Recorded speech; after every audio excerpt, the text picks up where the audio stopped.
Hello बच्चों। Welcome to the PYQ session for balance of payments unit of macro economics. So again यहाँ पे I have jotted down certain different types of questions of the mainly last 2 years of CBSE papers. ठीक है, so let's get started with uh, these questions. So the very first question in front of you, let us read this one. Read the following statements carefully. Statement वाला question आ गया तो इसमें हमें पता है हमें क्या करना है, right? So let's read the very first statement. तो स्टेटमेंट वन क्या कहती है? Depreciation of currency is an economic action undertaken by the government. यहीं पढ़ के मेरे को समझ आ जाना चाहिए क्या ये स्टेटमेंट ठीक है। स्टिल एक बार पूरी पढ़ लो। By the government of a nation under the fixed exchange rate system. तो डेप्रिसिएशन ऑफ करेंसी बच्चों किस में होती है? बड़ा क्लियरली हमने पढ़ा था। फिक्स्ड एक्सचेंज रेट सिस्टम में जो गवर्नमेंट चलाती है, रेगुलेट करती है, उसमें गवर्नमेंट क्या करती है? डीवैल्यूएशन करती है। डेप्रिसिएशन तो फ्लेक्सिबल में होता है। तो ये वाली स्टेटमेंट मेरी बिल्कुल गलत है। ठीक है। Statement two, under the floating exchange rate system which is your flexible one, authorities actively intervene. So, under the floating exchange rate system, authorities actively intervene in the foreign exchange market by way of maintaining foreign exchange reserves. Floating या flexible तो बच्चों ने क्या पढ़ा था? इसमें तो absolutely no government intervention होता है। इसमें authorities intervene करती ही नहीं है, either the government or the RBI, right? वो किस में होता है? managed floating में। तो definitely my second statement is also incorrect. I hope you agree with this. दोनों स्टेटमेंट्स इनकरेक्ट हैं। ठीक है, तो मेरे को आंसर अपना यहाँ पे बड़ा क्लियर है। Both the statements one and two are false, right? So हमारा आंसर कहाँ पे है? Both statements one and two are false. Option D is my answer. I hope we are absolutely clear with this one. ठीक है, ये question clear है हमको। So my answer is option D, right? Okay, so let's move to the second one now. Second question देखते हैं. So read the following statements, assertion and reason. So what you are given is assertion reason वाला question आ गया, जो कि एक again एक disturbing lot रहता है questions का. So let's see this one. अब assertion क्या कह रही है हमें? statement जो दे रखी है, unilateral transfers are recorded in the current account of the balance of payments of a nation. क्या ये स्टेटमेंट, क्या असर्शन स्टेटमेंट ठीक है बच्चों? हमने यही पढ़ा था करंट अकाउंट में ही, तीसरी एंट्री हमने यूनिलेटरल ट्रांसफर्स की पढ़ी थी। तो असर्शन मेरी बिल्कुल ठीक है। ठीक, अब आते हैं रीजन स्टेटमेंट। रीजन स्टेटमेंट क्या कह रही है? Capital account records transactions which cause a change in the assets or liabilities of the country. क्या रीजन स्टेटमेंट अपने आप में ठीक है? बाद में देखेंगे कि वो रीजन है या नहीं है। कैपिटल अकाउंट यही पढ़ा था हमने। कैपिटल अकाउंट कौन सा होता है? वो ट्रांजैक्शंस रिकॉर्ड करता है between the residents and rest of the world which affect either the assets और लाइबिलिटीज, राइट? तो रीजन स्टेटमेंट भी ठीक है। असर्शन और रीजन स्टेटमेंट दोनों ठीक है, but now the question is क्या रीजन उसका करेक्ट एक्सप्लेनेशन है? तो यहाँ पे मेरे को बड़ा क्लियर नजर आ रहा है, यूनिलेटरल ट्रांसफर्स करंट अकाउंट में आती हैं। तो क्या मैं ये लिख सकती हूँ because capital account records transactions which affect what? इसकी कोई तुक ही नहीं है। वो ये रीजन जो है कैपिटल अकाउंट की बात कर रहा है, करंट अकाउंट की बात नहीं कर रहा। अगर करंट अकाउंट की बात कर रहा होता तो रीजन स्टेटमेंट जो है उसका करेक्ट एक्सप्लेनेशन होता। ठीक है, बट दोनों में कोई रिलेशन ही नहीं है। तो मेरा आंसर क्या होना चाहिए? असर्शन और रीजन स्टेटमेंट दोनों ठीक हैं, बट रीजन करेक्ट एक्सप्लेनेशन नहीं है, right?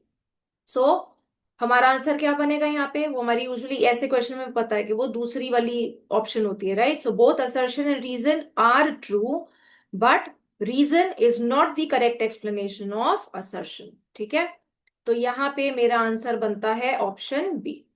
I hope you are clear with these two questions. ठीक है, so let's move to the other one now.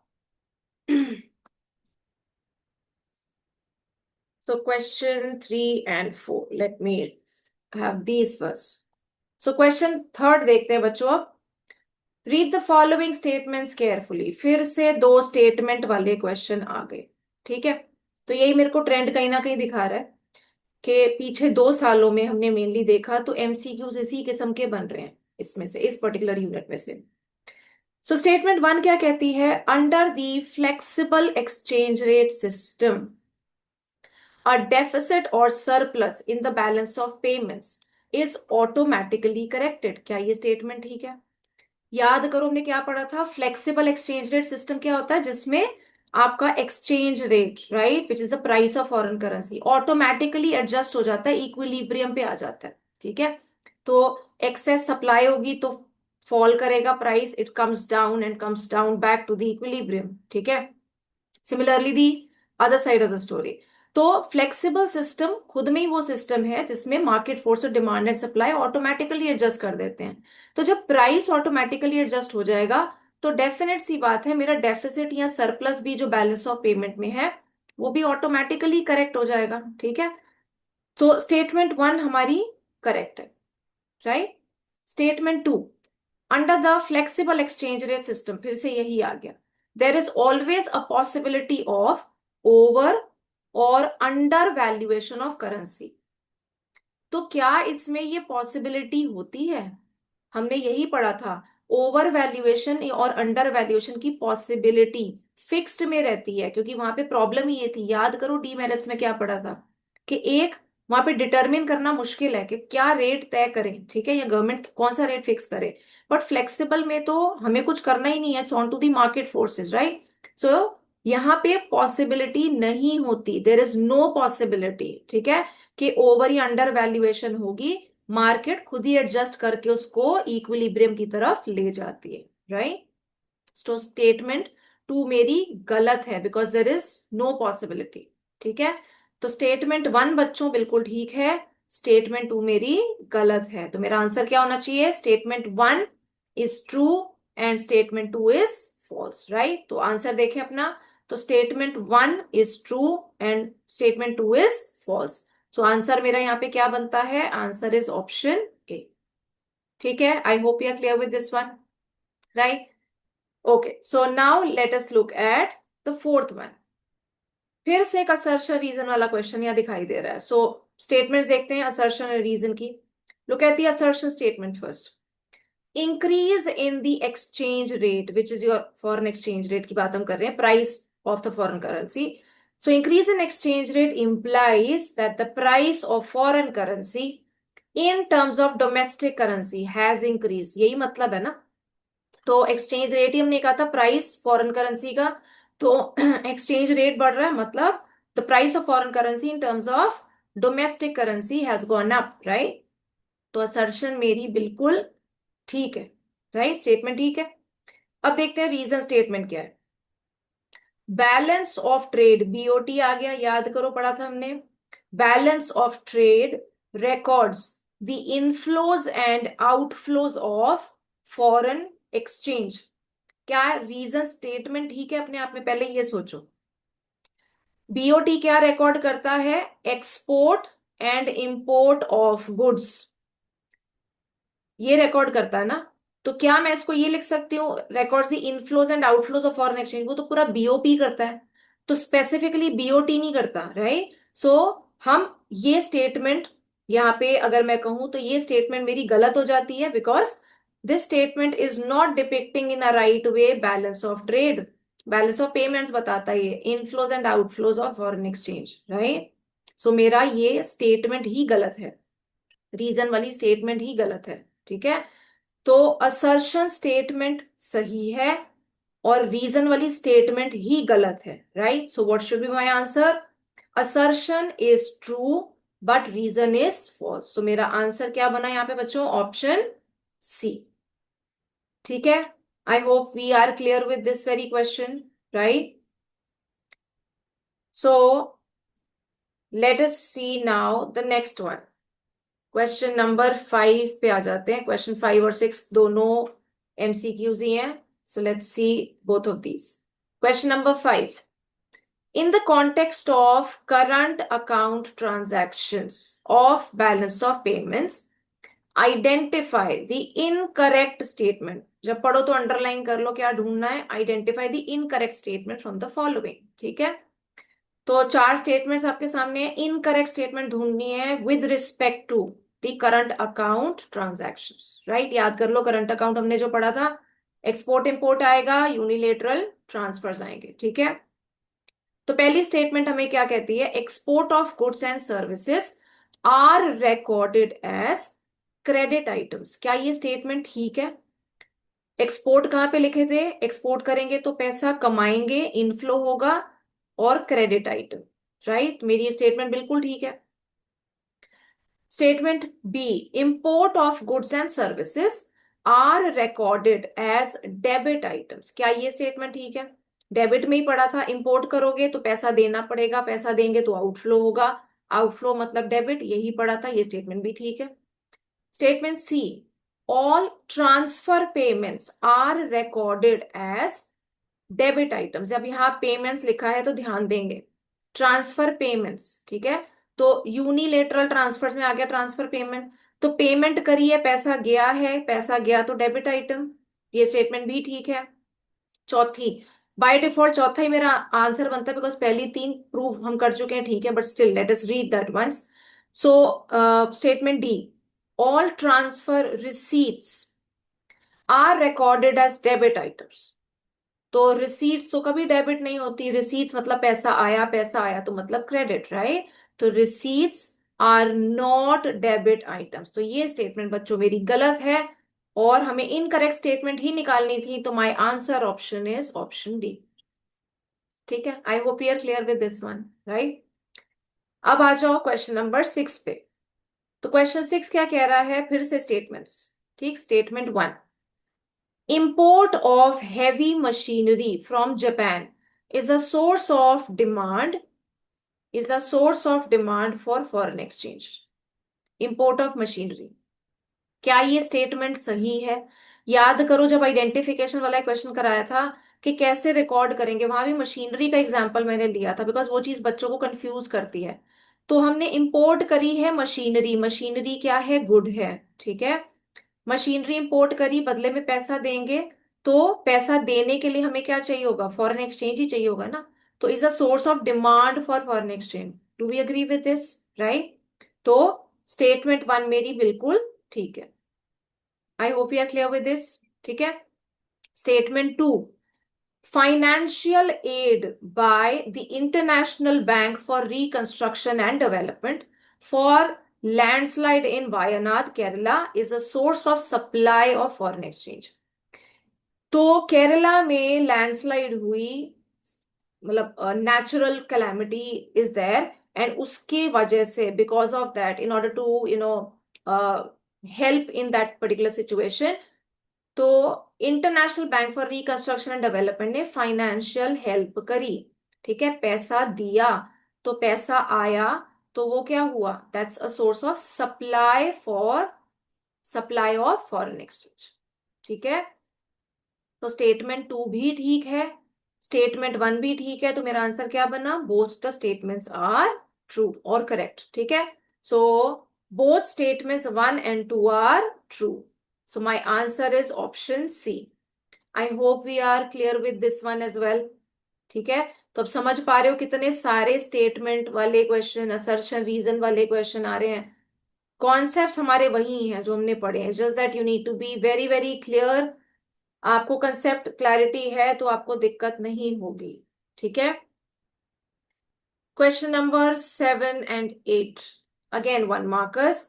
So question 7 देखो बच्चों, अब from the following identify the situation which indicates the current account surplus। याद करो surplus क्या होता है, जब क्रेडिट डेबिट से ज्यादा होता है, ठीक है। सो identify the situation in which indicates a current account surplus in the balance of payments account of a nation, right। तो पहले ही मैं अपना कॉन्सेप्ट यहाँ पे तैयार कर लूं, फिर मैं स्टेटमेंट्स देखूंगी, तो मेरे लिए थोड़ा आसान हो जाएगा।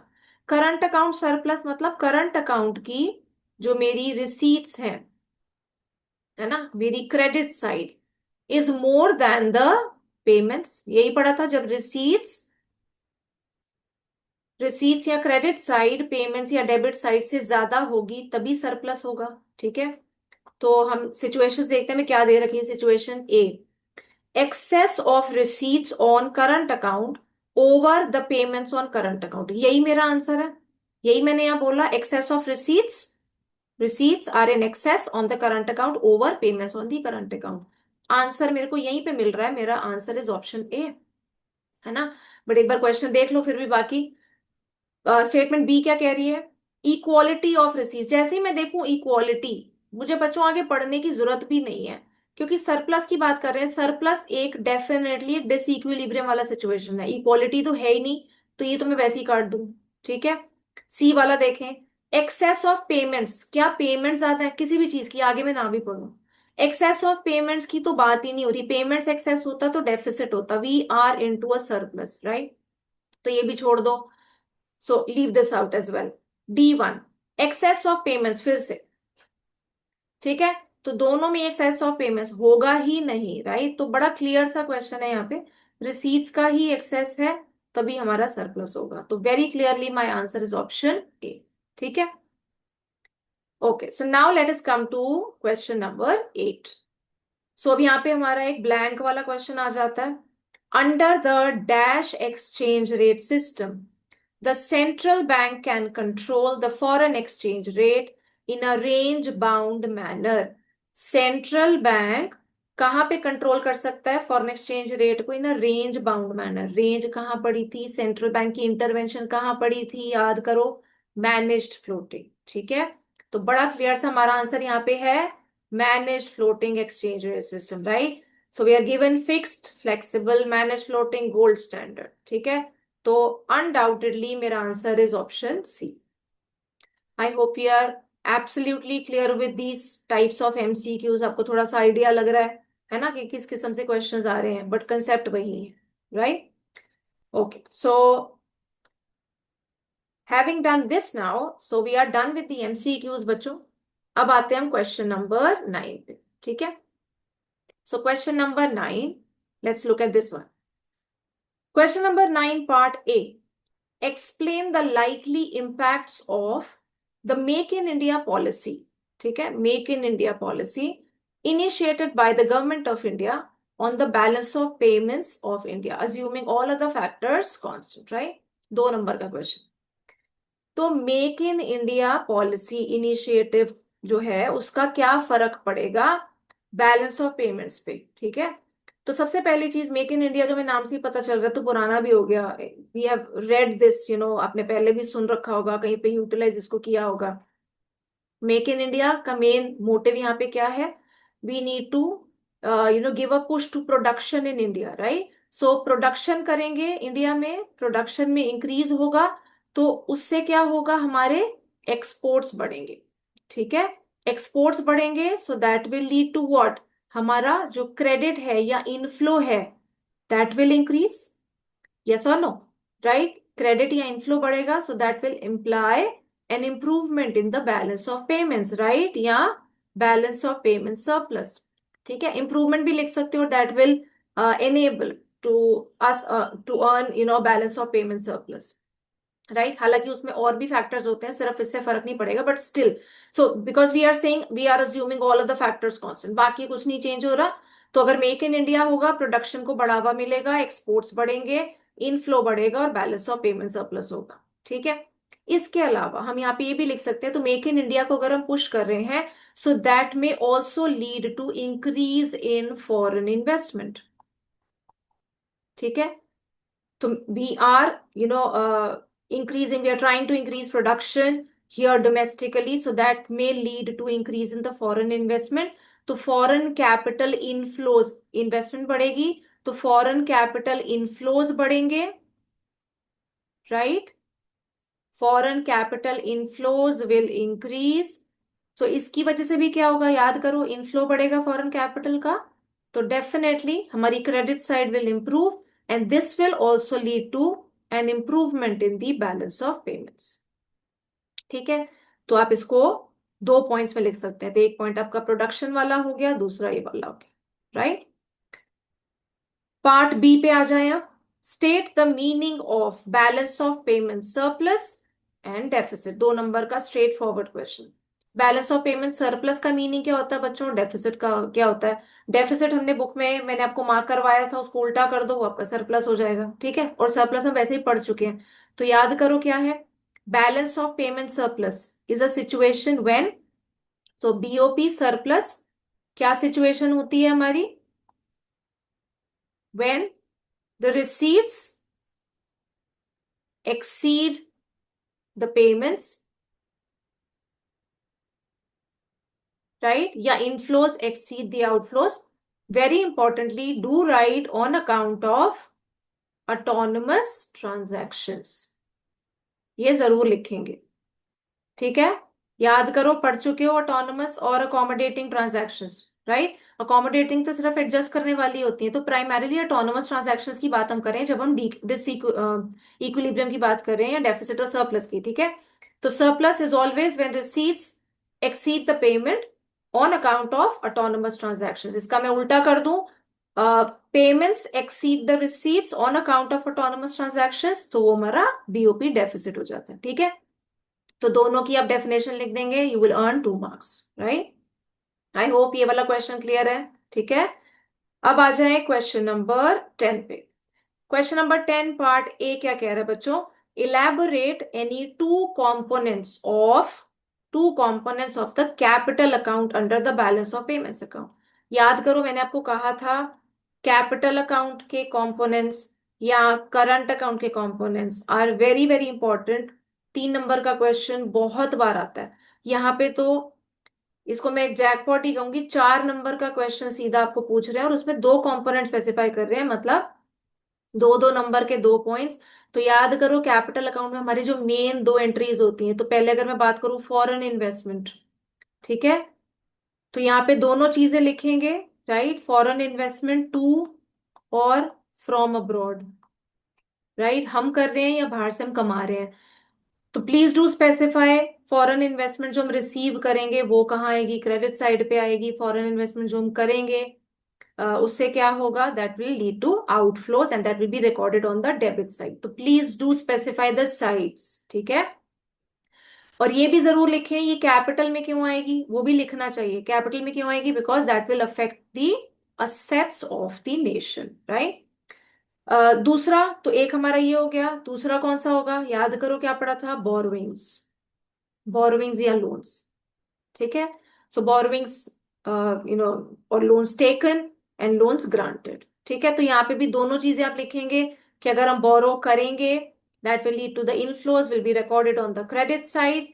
एंड कैपिटल में क्यों? Because that will increase the liability. However, if we are granting a loan, that will create an asset for the nation and that will lead to outflows. तो वो किस साइड पे जाएगा? डेबिट साइड पे, ठीक है? तो 2 कंपोनेंट्स, दोनों बच्चों 2-2 नंबर के हैं, इसलिए हम प्रॉपर तरीके से एक्सप्लेन करेंगे तभी हमें पूरे मार्क्स मिलेंगे। So you need to write the side as well and please give the reason also, ठीक है?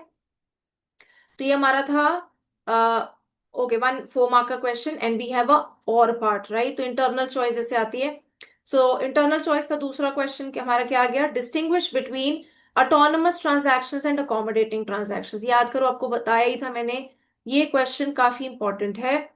4 नंबर के 4 डिफरेंसेस हमने किए थे, याद करो। You must be remembering, right? And I told you it can be आज as a 3 marker, can be आज एज अ 4 मार्कर। कुछ साल हो गए पहले, जब 6 नंबर का क्वेश्चन आता था वो ट्रेंड थोड़ा चेंज हो गया। तो यही क्वेश्चन जिसमें 4 ही आपके पॉइंट्स हैं ऑफ डिफरेंस, 6 नंबर में भी आया था बच्चों, ठीक है? तो 6 नंबर में 6 पॉइंट्स आप कहीं से और डिस्कवर नहीं कर दोगे। पॉइंट्स 4 ही थे, 1.5-1.5 नंबर के 4 पॉइंट्स हो गए, राइट? तो that gives you 6 marks. So this is a very very important question, right? तो ये सीधा क्वेश्चन है जो हमने 4 पॉइंट्स डिफरेंस के किए थे, ठीक है? अब आ जाए question number 11। So let us read this one. So this is also 4 mark का क्वेश्चन, 2 पार्ट्स टू इट।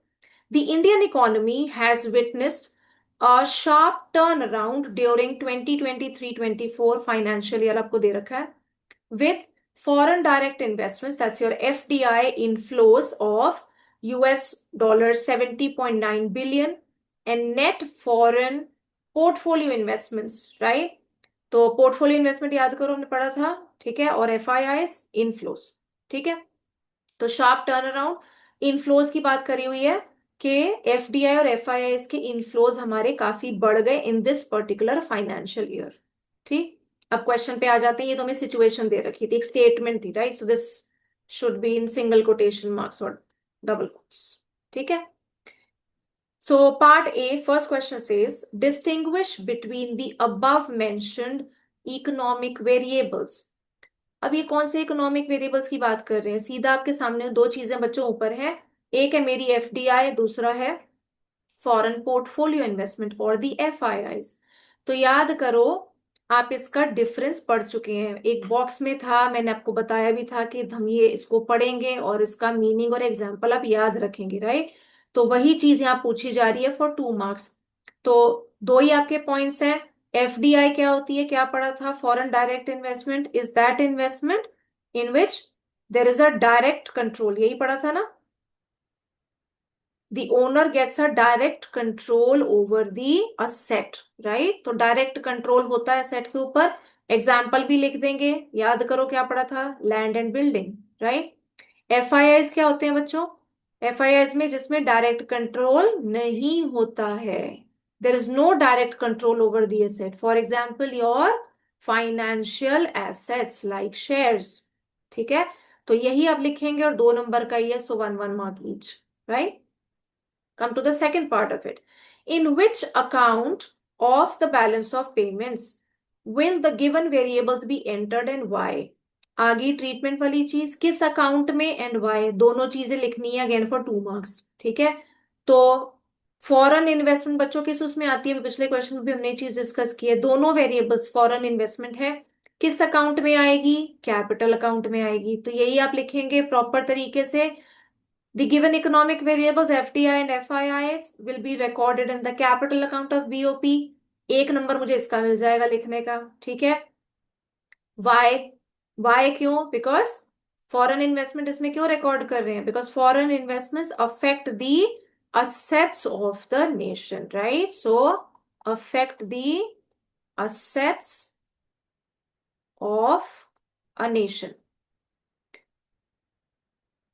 ठीक है, और स्पेसिफिकली यहाँ पे इनफ्लोज की बात की है प्राइमरीली, वैसे तो नेट टर्म्स में कहा है but still.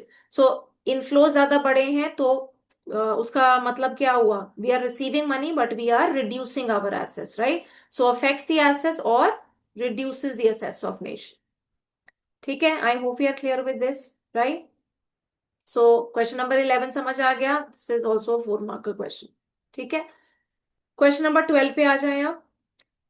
Michelle, an entrepreneur of country Zeta, borrowed $5 million from an overseas bank to expand his textile business। ठीक है, तो एक आपको सिचुएशन दे दी यहाँ पे। ये एक entrepreneur है और इसने $5 million का लोन लिया है। सो ही borrowed this amount from whatever country, an overseas bank, to expand his textile business। ठीक है, सिचुएशन दी है। During the same financial year, the government of country Zeta secured a loan of $30 billion from an international financial institution to manage the ongoing balance of payments, right?